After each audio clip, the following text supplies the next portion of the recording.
आप सभी लोग जानते हैं कि भारत के अंदर सबसे मुश्किल काम है एफआईआर का दर्ज होना। हाँ दोस्तों, आप थाने के पुलिस स्टेशन के चक्कर लगाते रहिए लेकिन पुलिस एफआईआर दर्ज नहीं करती।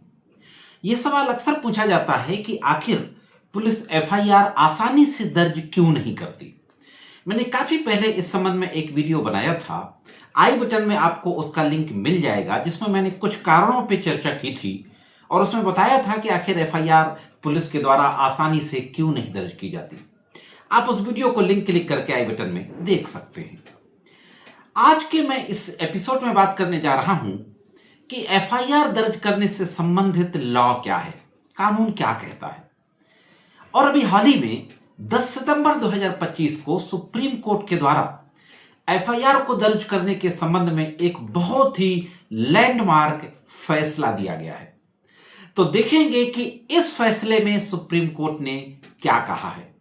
मैं समझता हूं कि इस फैसले से शायद पुलिस का एफआईआर को दर्ज करने को लेकर के ये जो ढुलमिल रवैया है, इसमें शायद थोड़ा कमी आए। तो दोस्तों, बहुत ही इंफॉर्मेटिव वीडियो होने वाला है और बहुत महत्वपूर्ण कानूनी जानकारी है। मैं समझता हूं कि इस जानकारी को भारत के लगभग हर नागरिक को जानना चाहिए। तो जुड़े रहे आखिर तक, देखते हैं कि इस संबंध में पूरी जानकारी क्या है। सबसे पहले हम देखते हैं कि इस संबंध में कानून क्या कहता है। दोस्तों, अगर हम अपराधों की बात करें तो अपराध दो तरीके के होते हैं, संज्ञेय अपराध यानी कॉग्निजेबल ऑफेंस और असंज्ञेय अपराध यानी नॉन कॉग्निजेबल ऑफेंस। तो कानून ये कहता है कि जो एफआईआर दर्ज होगी, फर्स्ट इंफॉर्मेशन रिपोर्ट, वो सिर्फ कॉग्निजेबल ऑफेंसेस में ही दर्ज होगी। हाँ दोस्तों, अगर कोई व्यक्ति किसी के साथ संज्ञेय अपराध की घटना कारित कर देता है, कॉग्निजेबल ऑफेंस कमिट करता है, तो पुलिस उसमें फर्स्ट इंफॉर्मेशन रिपोर्ट दर्ज करेगी। अब दोस्तों, आपको पता है जुलाई 2024 के बाद से नए कानून लागू हो गए। तो जुलाई 2024 तक सीआरपीसी के तहत जो एफआईआर दर्ज होती थी, उसकी महत्वपूर्ण धारा है 154 सीआरपीसी के तहत संज्ञेय मामलों की सूचना थाने में दी जाती थी और पुलिस उसमें एफआईआर दर्ज करती थी। मैंने 154 सीआरपीसी पे भी वीडियो बनाया है, वीडियो के एंड में उसका लिंक आपको मिल जाएगा। जब नया कानून आ गया सीआरपीसी के स्थान पर भारतीय नागरिक सुरक्षा संहिता, तो भारतीय नागरिक सुरक्षा संहिता की धारा है 173। कानून में थोड़ा बहुत बदलाव भी हुआ है, मैंने इस पे एक सेपरेट वीडियो बनाया था कि एफआईआर दर्ज करने की पुरानी धारा 154 सीआरपीसी और भारतीय नागरिक सुरक्षा संहिता की नई धारा 173 बीएनएसएस, इन दोनों में क्या फर्क है, उस पर भी मैंने डिटेल में वीडियो बनाया है। अगर आप देखना चाहते हैं तो आपको लिंक आई बटन में मिल जाएगा, आप देख सकते हैं। तो सीआरपीसी के 154 के तहत एफआईआर दर्ज होती थी, बीएनएसएस आने के बाद 173 के तहत पुलिस एफआईआर दर्ज करती है। एफआईआर दर्ज करने के संबंध में यह कहीं नहीं कहा गया है कि आप पहले जांच करेंगे इसके बाद एफआईआर दर्ज करेंगे, लेकिन जो बीएनएसएस है 173 में यह जरूर प्रोविजन दिया गया है कि अगर पुलिस अधिकारी को यह लगता है कि इस मामले में मुझे प्रिलिमिनरी इंक्वायरी करनी चाहिए, कुछ जांच करना चाहिए, सत्यता का पता लगाना चाहिए, तो पुलिस अधिकारी 2 हफ्ते तक उस एप्लीकेशन पे जांच कर सकता है और जांच के बाद अगर ये पाता है कि हाँ इस मामले में संज्ञेय अपराध कमिट किया गया है, तब वो एफआईआर दर्ज करने का आदेश करेगा। अब दोस्तों, ये जो मामला सुप्रीम कोर्ट पहुंचा, इस मामले में क्या कहा गया, इस पर भी एक नजर डाल देते हैं। यह जो मामला सुप्रीम कोर्ट पहुंचा, इसमें कई सिविल अपील्स की एक साथ सुनवाई की गई थी। एसएलपी जो सिविल अपील से एराइज हुई थी, SLP number 7900/2019 Vinod Kumar Pande versus Shish Ram Saini.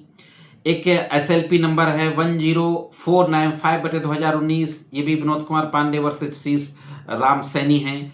इसके बाद एक तीसरा एसएलपी है 7897/2019।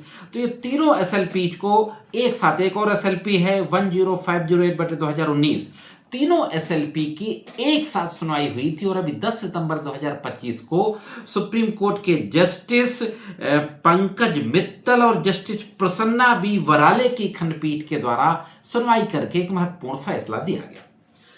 दोस्तों, इस मामले में सुप्रीम कोर्ट के पहले के दो महत्वपूर्ण फैसलों का जिक्र किया। एक तो सकीरी वासु वर्सेस स्टेट, जिसमें यह तक कहा गया था कि संज्ञेय अपराध की एफआईआर करना चाहिए पुलिस को और मजिस्ट्रेट को पावर है दर्ज करने का ऑर्डर करने के लिए 156(3) सीआरपीसी के तहत। इसी के साथ साथ यह भी कहा गया था कि मजिस्ट्रेट को यह भी पावर है कि इन्वेस्टिगेशन की मॉनिटरिंग कर सके। इसी के साथ साथ दोस्तों, एक और महत्वपूर्ण केस का हवाला दिया जाता है।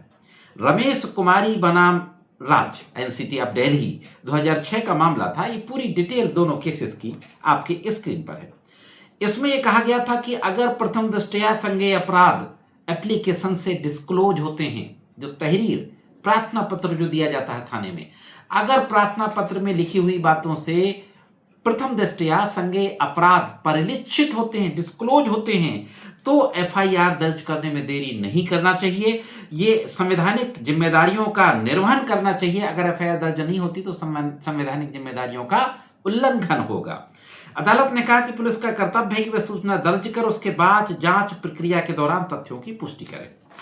अब दोस्तों, यहां पर मैं एक व्यवहारिक बात आपको बताता हूं। कोई भी व्यक्ति प्रार्थना पत्र लेकर के थाने में जाता है कि हमारे साथ ये घटना हुई है। पुलिस क्या करती है?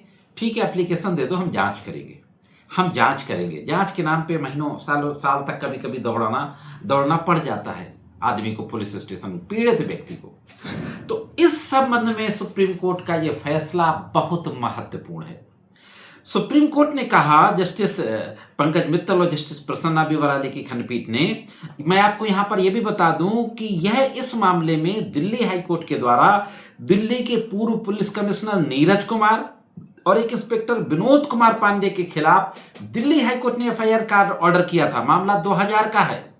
अधिकारियों पर सीबीआई के प्रतिनियुक्त के दौरान धमकी देने और कागजात में हेरफेर करने और जालसाजी करने का आरोप था। इस मामले में पुलिस हीलाहवाली कर रही थी कि हम जांच कर रहे हैं, इसके बाद एफआईआर दर्ज करेंगे। तो अदालत ने कहा कि यदि प्रथम दृष्टया संज्ञेय अपराध बनता है तो एफआईआर दर्ज करना पुलिस का कर्तव्य है। पुलिस को सूचना की सत्यता, विश्वसनीयता की जांच करने की आवश्यकता नहीं है।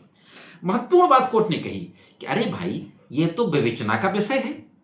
आप एप्लीकेशन में, प्रार्थना पत्र में जो आरोप लगाए गए हैं उसके एफआईआर दर्ज करिए। अगर संज्ञेय आरोप हैं, इसके बाद आप विवेचना करिए। इन्वेस्टिगेशन का पार्ट है कि ये घटना हुई है कि नहीं हुई, फला व्यक्ति के द्वारा की गई है या नहीं की गई।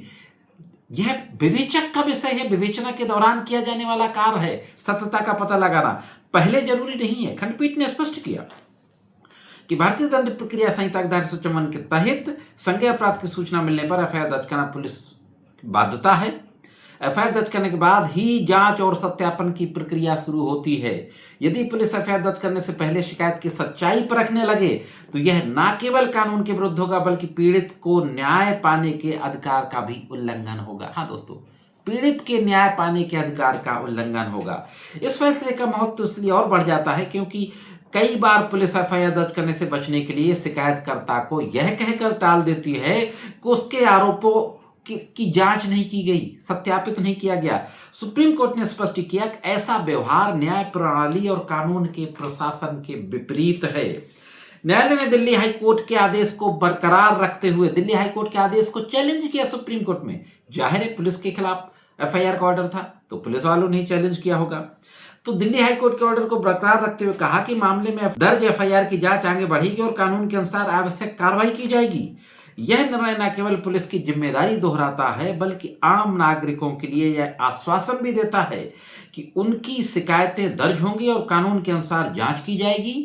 यह फैसला संविधान का अनुच्छेद 21 में निहित न्याय पाने के अधिकार और कानून के समान संरक्षण के सिद्धांत को सशक्त करता है। दोस्तों, बहुत महत्वपूर्ण फैसला है सुप्रीम कोर्ट का। तो यह थी दोस्तों एफआईआर के संबंध में एक महत्वपूर्ण सुप्रीम कोर्ट के फैसले की जानकारी। कैसी लगी कमेंट्स करके जरूर बताएं। जाने से पहले जरूर कहना चाहूंगा कि अगर आप मेरे चैनल में नए हो, वीडियो को पहली बार देख रहे हो तो चैनल को सब्सक्राइब करके घंटी के बटन को दबाकर ऑल पे जरूर सेट कर दे। आज के एपिसोड में सिर्फ इतना ही। मिलते हैं किसी अन्य एपिसोड में कानून को कुछ अन्य जानकारियों के साथ। तब तक महत्वपूर्ण कानूनी जानकारियों के लिए देखते रहें लीगल एंड सोशल अवेयरनेस।